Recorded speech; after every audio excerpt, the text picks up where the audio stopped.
और share market में भारी गिरावट देखने को मिली है। सेंसेक्स में 500 अंकों की गिरावट देखने को मिली है और निफ्टी में करीब करीब 200 अंकों की गिरावट देखने को मिली है।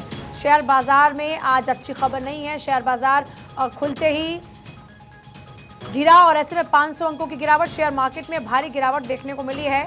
सेंसेक्स में 500 अंकों की गिरावट, ये बड़ी खबर इस वक्त की। निफ्टी में करीब 200 अंकों की गिरावट। शेयर मार्केट में भारी गिरावट। सेंसेक्स में 500 अंकों की गिरावट। निफ्टी में करीब 200 अंकों की गिरावट देखने को मिली है। तो शेयर बाजार से आज अच्छी खबर, सुखद खबर नहीं आई। सेंसेक्स में 500 अंकों की गिरावट देखने को मिली है।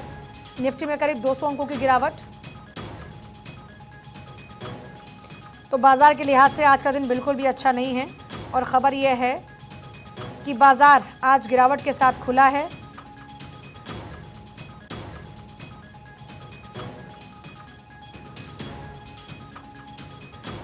देखिए, शेयर मार्केट में भारी गिरावट देखने को मिली है, ये बड़ी खबर है। सेंसेक्स में 500 अंकों की गिरावट देखने को मिल रही है और आज जब शेयर बाजार खुला तो अच्छी खबर नहीं आई और अभी जानकारी ये मिल रही है कि शेयर बाजार में गिरावट देखने को मिली है।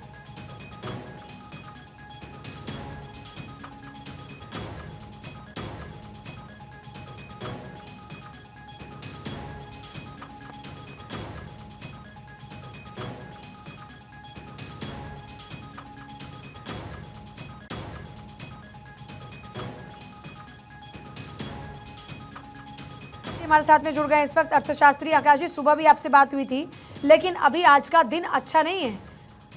एक तरफ निफ्टी, सेंसेक्स दोनों में गिरावट देखने को मिली। क्या खास वजह आज शेयर बाजार में इस भारी गिरावट की? देखिए, ओवरऑल दर्शकों को बता दूं, हिंदुस्तान की इकोनॉमी सही चल रही है, लेकिन ग्लोबल प्रॉब्लम जो है हिंदुस्तान की इकोनॉमी को भी इम्पैक्ट कर रही है।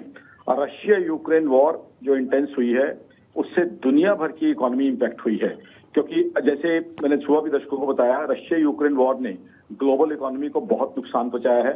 रशिया यूक्रेन वॉर के आप सबसे पहला नुकसान का सैंपल या नमूना यह है कि रशिया यूक्रेन वॉर शुरू होने के बाद यूएस, जो दुनिया की सबसे बड़ी इकोनॉमी है, रोल मॉडल इकोनॉमी मानी जाती है, 2 क्वार्टर्स तक नेगेटिव जीडीपी ग्रोथ यानी कि उनकी इकोनॉमी उल्टी दिशा में चलनी शुरू हो गई थी, नेगेटिव जीडीपी ग्रोथ आई थी और पूरी ग्लोबल इकोनॉमी स्लो डाउन का शिकार है।